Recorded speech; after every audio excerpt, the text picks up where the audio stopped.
కాంగ్రెస్ అంతర్గతంగా సర్వే చేసుకుంటా ఉంది. ఏం సర్వే చేసుకుంటున్నదో ఒకసారి మనం మాట్లాడే ప్రయత్నం చేద్దాం. చాలా ఇంట్రెస్టింగ్ వార్త ఇది. కాంగ్రెస్ ఇలా మీటింగ్లు పెట్టుకుంటుంది కదా, ఈ సందర్భంగా వాళ్ళకి గిఫ్ట్ ఇస్తున్నాను నేను ఈ సర్వేని. కాంగ్రెస్ అంతర్గత సర్వే.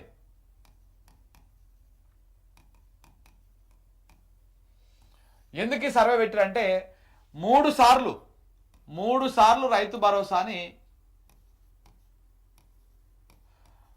రైతు భరోసాని ఎగ్గొట్టిరు. వీళ్ళు 3 సార్లు ఎగ్గొట్టిరు. ఒకసారి 2 సార్లు కాదు, 3 సార్లు ఎగ్గొట్టిరు. 2023లో అధికారంలోకి వస్తే డిసెంబర్లో అప్పుడు యాసంగి మమ్మ అనిపించారు. అప్పుడు కొన్ని వేసి అసలు ఏరో తెలియకుండా ఏదో ఒక 3 నెలల పాటు, ఒక 4 నెలల పాటు అదొక నిరంతర ప్రక్రియ లెక్క కొనసాగించారు. అది అట్లా ఎగ్గొట్టే ప్రయత్నం చేశారు. దాని తర్వాత వానాకాలం 2024 వానాకాలం అసలు మొత్తానికే ఎగ్గొట్టేసారు. అది పోయింది. అంటే ఆయన అఫీషియల్గా ప్రకటించారు, మేము ఇక ఈ వానాకాలం ఇయ్యము, వచ్చేసరికి మేము కొత్తగా భరోసా ఇస్తామని చెప్పారు. 2025 యాసంగి అది ఎగ్గొట్టిరు, అది భరోసానే, అది కూడా ఎగ్గొట్టేసారు. 2025 వానాకాలం ఇప్పుడు స్టార్ట్ అయింది. ఈ ఒక్క 2025 వానాకాలానికి ఒక నినాదం తీసుకున్నారు వీళ్ళు. ఏంది? 9 రోజులు 9,000 కోట్లు. 9 రోజులల్లా 9,000 కోట్లు మీ ఖాతాలో వేస్తాం రైతులారా అని చెప్పేసి ఒక నినాదం తీసుకున్నారు.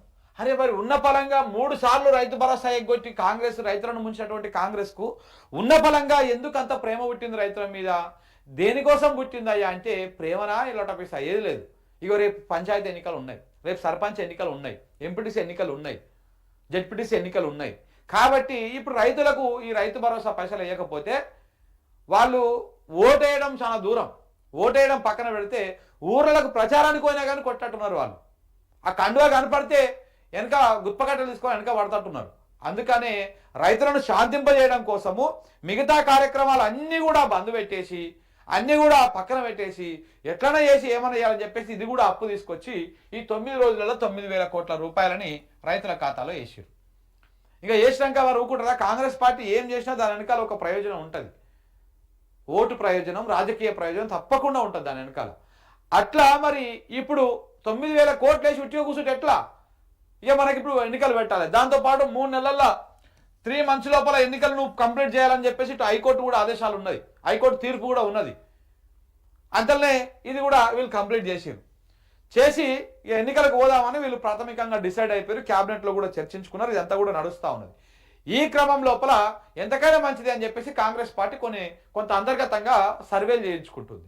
నియోజకవర్గానికి కొన్ని శాంపిల్స్ తీసుకొని కొన్ని నియోజకవర్గాలలో ఎట్లా ఉండబోతుంది స్థానిక సంస్థల ఎన్నికలలో, అంటే సర్పంచ్లో కానీ ఎంపీటీసీ జెడ్పీటీసీ కానీ ఎట్లా ఉండబోతుంది కాంగ్రెస్ పార్టీకి. సరే సర్పంచ్కి పార్టీ గుర్తు ఉండకపోయినా కానీ పార్టీ సింపథైజర్లు కాంగ్రెస్ బీఆర్ఎస్ కానీ డివైడ్ అయ్యి ఆడ పోటీ చేస్తారు. మగ్గో లేకపోతే వేరే గుర్తులు వచ్చినా వాళ్ళు పోటీ చేస్తారు. కాంగ్రెస్ నుంచి ఒకళ్ళు నిలబడ్డారు, బీఆర్ఎస్ నుంచి ఒకళ్ళు నిలబడ్డారు, బలపరిచినటువంటి అభ్యర్థులు ఉంటారు. సో కాబట్టి ఎట్లా ఉన్నది పరిస్థితి తెలుసుకోవడం కోసం కాంగ్రెస్ అంతర్గతంగా సర్వే చేసుకుంటున్నది. వీళ్ళు సర్వే చేస్తూ ఉంటే, గ్రామాలకు పోయి జిల్లాలకు పోయి సర్వేలు చేస్తూ ఉంటే, ఆ సర్వేలు చేస్తున్నటువంటి ఏజెంట్లకు చాలా విచిత్రమైనటువంటి ప్రశ్నలు ఎదురవుతా ఉన్నాయంట ప్రజల నుంచి. ఏమని ఎదురవుతా ఉన్నాయంటే ఇగో ఇక్కడ చూడండి, మనం ప్రధానంగా తీసుకున్నాం ఇవాళ ఇదే వార్తను. ఇగో రేవంత్ ఇంకెప్పుడు దిగిపోతాడు నాయన అని అడుగుతున్నారంట. రేవంత్ ఇంకెప్పుడు దిగిపోతాడు నాయన? సర్వే చేస్తున్నటువంటి కాంగ్రెస్ ఏజెంట్లకు జనం ప్రశ్నలు. రైతు భరోసాతో అన్నదాతలు శాంతించారా లేదా అని స్థానిక సంస్థల ఎన్నికల కోసము వీళ్ళు సర్వే చేసుకుంటున్నారు.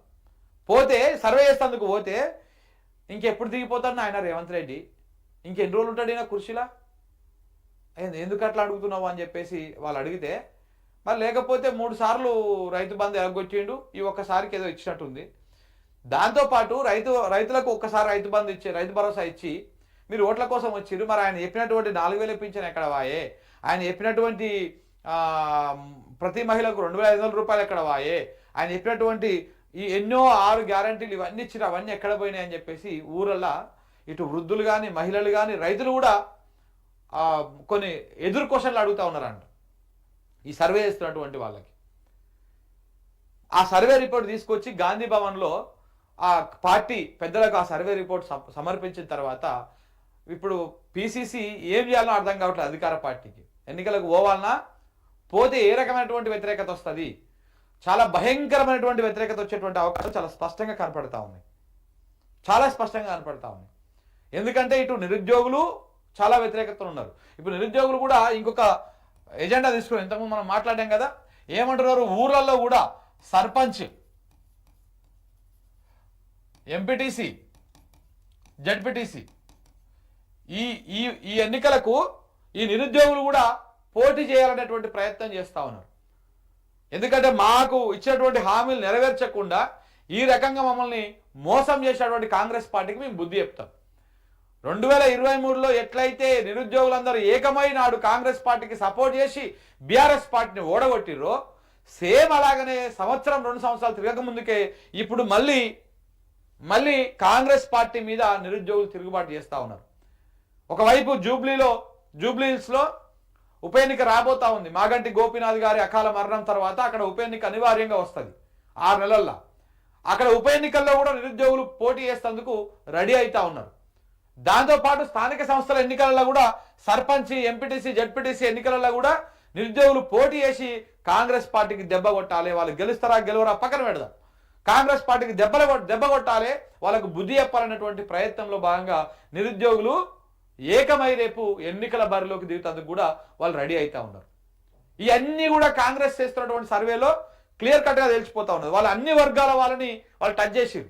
ఇటు రైతులను టచ్ చేసిరు, వృద్ధులను, పింఛన్దారులను టచ్ చేసిరు, మహిళలను టచ్ చేసిరు, మహిళల్లో పింఛన్ తీసుకున్నటువంటి వాళ్ళని టచ్ చేసిరు, వితంతువులు వీళ్ళంతా ఉంటారుగా వాళ్ళని, దాంతోపాటు విద్యార్థులని, నిరుద్యోగులని, ఉద్యోగులని, రకరకాల పారిశ్రామిక వాడల్లో పనిచేస్తున్నటువంటి కార్మికులని, చిన్న తరహా చేస్తున్నటువంటి చిన్న బిజినెస్ చేసుకున్నటువంటి వాళ్ళని, వీళ్ళందరినీ టచ్ చేసి సర్వే చేస్తే ఆ సర్వేలో రేవంత్ రెడ్డి ఇంకెప్పుడు దిగిపోతాడు అనేటువంటి మాట తప్ప ఇంకొకటి లేదు.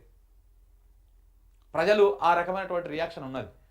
రైతు భరోసా 9 రోజులలో 9,000 కోట్లు వేసి మేము వేసేసినామని చెప్పేసి గప్పాలు కొట్టుకుంటున్నటువంటి కాంగ్రెస్ పార్టీకి దిమ్మ తిరిగేటువంటి షాక్ ఇస్తా ఉన్నారు.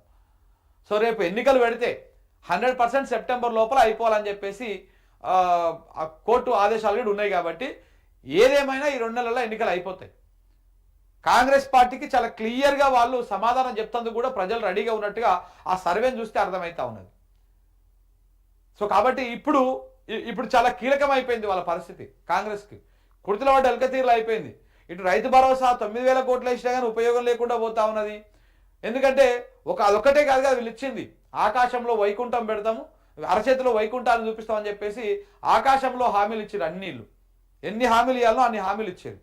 సో ఇట్లా నిరుద్యోగులు కానీ, ఇటు ఉద్యోగులు కానీ, ఇటు వీళ్ళందరూ కూడా అసంతృప్తితో ఉన్నారనేది చాలా క్లియర్ కట్గా అర్థమైపోతా ఉన్నది. సో కాబట్టి కాంగ్రెస్ పార్టీ కొంత ఇబ్బందికరంగా మాత్రము ఈ ఎన్నికలు ఉండేటువంటి అవకాశం కనపడతా ఉంది. వాళ్ళ అంతర్గత సర్వేలోనే గాంధీ భవన్ వర్గాల నుంచి వస్తున్నటువంటి దాని మేరకే వస్తున్నటువంటి పరిస్థితి, ఈ ఇన్ఫర్మేషన్ అయితే తెలుస్తా ఉన్నది. ఏది ఏమైనా కొంత గడ్డు పరిస్థితిని అయితే కాంగ్రెస్ పార్టీ ఎదుర్కోబోతా ఉంది.